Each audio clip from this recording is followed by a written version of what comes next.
Bom dia, primeiro ano. Então, hoje nós vamos para a nossa segunda aula de literatura. Vamos iniciar a apostila 4 e eu gostaria que vocês abrissem ela para que a gente possa resolver as questões. Então, gente, nós vamos iniciar hoje o estudo do Barroco, que é uma escola literária bastante importante, é uma escola literária que vai trazer bastante conhecimento para a gente, porque é um dos primeiros escritos, assim, vamos dizer, que foram específicos assim do Brasil também, né? Porque quando a gente estudou o quinhentismo, a gente viu que a literatura que foi produzida, ela foi produzida baseada em escritores europeus, né? Os portugueses que escreveram sobre a nossa terra. Agora nós já vamos ter escritos que são do nosso dia a dia. Então, assim, gente, para iniciar, para a abertura desse capítulo, né, que diz a respeito ao Barroco, nós temos essa imagem. E essa imagem, ela diz muito para a gente, principalmente em relação à oposição. Então, nós temos ali vários elementos que indicam essa oposição. Por exemplo, uma pessoa está no meio, a outra está mais afastada. Uma está mostrando para o horizonte, está acima como se estivesse em um plano maior em relação à cadeia montanhosa, a outra está num plano mais abaixo. Uma está parada, a outra está caminhando, uma está com o braço levantado, a outra não. E uma está mais para o lado do claro, a outra mais para o lado do escuro. Então, gente, essa palavra oposição vocês vão ouvir muito agora a partir desse momento que a gente vai estudar o Barroco. Então, gente, como ponto de partida, nós vamos responder essas questões. Eu gostaria que vocês respondessem no caderno, porque são coisas ali que vocês precisam descrever e opinar, então é importante que esteja no caderno. Então, a questão número 1 diz assim, ó, na imagem é possível ver dois homens em meio a uma paisagem natural. Descreva a postura de cada um deles. Então, gente, aquilo que eu falei para vocês, como que é a postura desses homens? Ele se coloca, esse primeiro que está aqui, né? Esse primeiro homem que a gente tem aqui, né? O que ele faz? Ele se coloca em um plano acima da cadeia de montanhas que está aqui, ó. Então, aqui nós temos uma cadeia de montanhas e ele está acima dela, como se ele estivesse na sua frente, né? E esse outro homem, o que ele tem? Ele parece caminhar de modo pensativo, olhando para o chão, né? Então, essas são duas características assim marcantes nessa obra. Na 2, nós temos assim, ó, o título dessa imagem é contradição.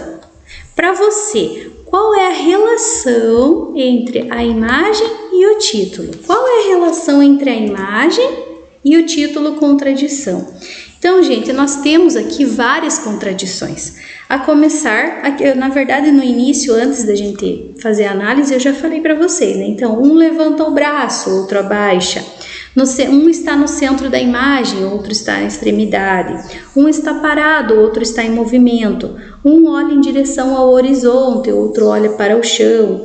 Um mostra o claro, outro mostra o escuro. Então, são várias contradições que a gente encontra nessa imagem. A número 3 diz assim, ó, o termo contradição tem como significados do dicionário as ideias de incoerência, oposição e contestação, entre outros. Quais as diferenças de significados entre cada um desses termos, desses 3 termos? Então, gente, a incoerência. O que significa a incoerência? Diz respeito a algo que não está de acordo com um padrão específico. Tá? A palavra oposição, ela é um direcionamento contrário de algo em relação ao referencial, e a palavra contestação seria o quê? Seria um combate deliberado, né? Então, cada um dos elementos que aparecem ali, cada uma dessas palavras tem esse significado, tá? Na questão 4, ele diz assim, ó, segundo sua leitura, qual desses 3 sinônimos se associa melhor à imagem? Justifique sua resposta. Então, gente, essa resposta é uma resposta pessoal. Você vai analisar a imagem e, de acordo com a tua interpretação, você vai dizer se a palavra incoerência, se a palavra oposição ou contestação cabem melhor, tá? Se você acha, por exemplo, que é algo que não está de acordo com o padrão, você vai escrever lá incoerência. Se você acha que é um direcionamento contrário de algo, você vai escrever oposição. E se você acha que é um embate deliberado também, você vai colocar a contestação. Então, cada um de vocês vai escolher um e colocar, tá? Aí, gente, lá na página 5, nós temos, né, a introdução desse poema, o Shopping Center. Então, aqui, pela imagem, a gente vê que é um shopping, né? Tem aqui a palavra liquidação, que tá bem grande. Várias pessoas indo para esse lugar, em direção a esse lugar. Temos as escadas. Mesmo que nós não soubéssemos que aqui fosse um shopping center, nós saberíamos, identificaríamos pelas imagens, ó, o segurança que tá aqui, né? Tem várias pessoas jovens, adultas, né, pessoas crianças, né, as escadas aqui, elevadores, né, ó, elevadores com uma flechinha que vai para cima, né, sanitários vai para o lado e a escada está descendo. Isso tudo, gente, é questão referente à interpretação depois, tá? Então, nós temos aqui a leitura. Eu vou fazer a leitura daqui, vocês fazem daí da casa de vocês, tá bom? Pelos teus círculos vagamos sem rumo, nós, almas penadas do mundo do consumo. De elevador ao céu, pela escada ao inferno, os extremos se tocam no castigo eterno. Cada loja é um novo prego em nossa cruz. Por mais que compremos, estamos sempre nus. Nós, que por teus círculos vagamos sem perdão, à espera até quando da grande liquidação? Então, gente, aqui está sendo identificado o consumismo, né? Então, o consumo, as pessoas vagam sem rumo, elas vão em direção a algo que nem elas mesmas sabem o que elas querem. Ó, elevador ao céu, ó, elevador tem a flechinha que leva acima, né? Escada ao inferno, tá descendo, indo para baixo, né? Então, tudo isso são características, tá? As questões agora. Vocês encontram as questões lá na página 6. Na primeira estrofe do poema, o eu lírico aproxima a atitude de caminhar pelo shopping, a ideia de que não sabemos direito aonde queremos ir. Que ideias contidas nessa estrofe confirmam essa sensação. Então, gente, ali nos versos 2 e 3, quando ele fala assim, ó, vagamos sem rumo, nós, almas penadas, sugere o quê? Sugere que a caminhada pelo shopping pode não apresentar uma finalidade, uma direção, porque quando você tem, é uma caminhada sem rumo, você não sabe para onde você está indo e o motivo pelo qual você está indo, né? Então, seria isso. Na questão 2, nós temos assim, ó, na segunda estrofe, é o emprego de uma figura de linguagem marcada por um recurso poético que se repete. Que recurso é esse? Então, gente, nós vamos ver muito, a partir de agora, a palavra antítese, tá? Antítese é uma oposição. Na B, esse recurso é empregado 2 vezes nessa estrofe. Uma delas pode ser percebida facilmente, a outra é mais sutil. Então, a outra precisa de um pouquinho mais de interpretação.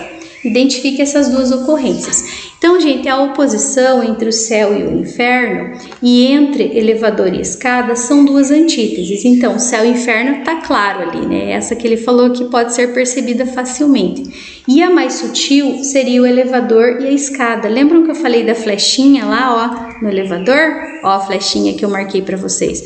Então, o elevador seria o quê? Seria o que leva para o céu e a escada seria o que leva para o inferno. Qual seria o inferno? O consumismo, a liquidação, né? As compras. Daí a letra C. Explique por que as palavras indicadas na questão anterior podem ser entendidas como um caso da figura de linguagem empregada. Por que eles podem ser? Por quê, gente? Porque céu e inferno são ideias opostas, expressam ideias opostas. Elevador e escada são ideias opostas dentro do contexto do poema, né? Então, quando você tem a flechinha que está indicando, por exemplo, o elevador que vai para cima, você pensa no céu, e quando você tem a escada, né, automaticamente a interpretação leva a crer que seria o inferno. A questão 3 seria assim, ó. Na linguagem comum, o termo cruz representa a nossa sina. É uma cruz que eu carrego, é uma sina que você tem. Algo que estamos condenados em nossa existência, nosso destino. Considerando essa informação, por que o poeta afirma que cada loja seria o quê? Um prego em nossa cruz? O que ele quer dizer com isso? Ele quer dizer que o consumo, na visão do poema, seria uma experiência de sofrimento, certo? Então, a cada nova loja que você entra, uma nova necessidade do consumo surge. Por isso, existe um reforço para esse sentimento de sofrimento que é vivenciado pelo eu lírico, tá? Aí é número 4. O poema aproxima o passeio em shopping à ideia de peregrinação religiosa, né? Em que consumidores se tornam almas penadas, subindo e descendo do céu ao inferno por elevadores e escadas. Seguindo essa interpretação, qual é o fim dessa trajetória religiosa? Gente, qual seria esse fim? Se o consumidor ele vaga sem vamos dizer assim, vaga sem perdão, ele espera uma grande liquidação, ele faz referência ao quê? A jornada do fiel à espera do juízo final, né? Então vejam, gente, que relação interessante que é feita, né? A jornada do fiel em espera ao juízo final, esperando o juízo final. Qual seria agora, se eu estou andando aqui, sou uma alma penada, estou andando para onde que eu vou? Qual vai ser o meu fim, né? Questão 5. Uma das possibilidades de interpretação do poema é a de que ele expressa a ideia do ser humano uma espécie de nova religião. Justifique sua resposta. O que seria essa nova religião que é falado no poema? Seriam o que, gente? Os hábitos que são relacionados à sociedade em comum, à sociedade comum do consumo, destacando-se o que? A necessidade ou não de consumirmos mais produtos do que realmente precisamos, né? Então isso é um fato, tá? E a 6, no poema Ao Shopping Center, algumas palavras apresentam sentido oposto, isso a gente já viu. Percebe-se também que esse poema tem um conteúdo crítico. Explique como as oposições podem reforçar o caráter questionador de um poema. Então, gente, o que seriam essas contradições? Elas fazem com que as pessoas tenham mais de uma visão sobre o mesmo assunto. E esse assunto, quando ele é apresentado para o leitor, ele faz com que o leitor, por exemplo, pense diferente em relação a ele, né? Então faz com que o leitor tenha outras opiniões em relação ao mesmo assunto, tá? Gente, na página 7, nós vamos dar a introdução ao barroco, porque na próxima aula daí a gente vai trabalhar um pouquinho mais com características e o barroco em outros momentos da literatura e tudo mais. Então, gente, o barroco pode ser chamado de seiscentismo, né? Então, como nós tínhamos o quinhentismo, que foi a literatura produzida do ano de 1500 a 1600, nós temos o seiscentismo, que é do ano de 1600 a 1700. Então, ele foi uma estética que perdurou não apenas na literatura, mas também na arquitetura, na pintura, na ópera, no teatro, na escultura, na música. E as suas primeiras manifestações, elas são do último período do Renascimento italiano. Então, gente, as ideias de equilíbrio e razão que o Renascimento propunha, elas foram substituídas pelos exageros e pelas extravagâncias. Então, o que acontecia naquela época? Os países europeus, eles viviam uma chamada fase otimista. Por quê? Porque a economia estava se desenvolvendo amplamente, o comércio estava crescendo, as rotas marítimas também, e a América foi descoberta. Então, tudo isso era visto como um momento otimista, uma fase otimista. Por outro lado, o que acontecia? A crise religiosa e todos os acontecimentos que eram relacionados a ela, elas traziam para as pessoas uma sensação de pessimismo, tá?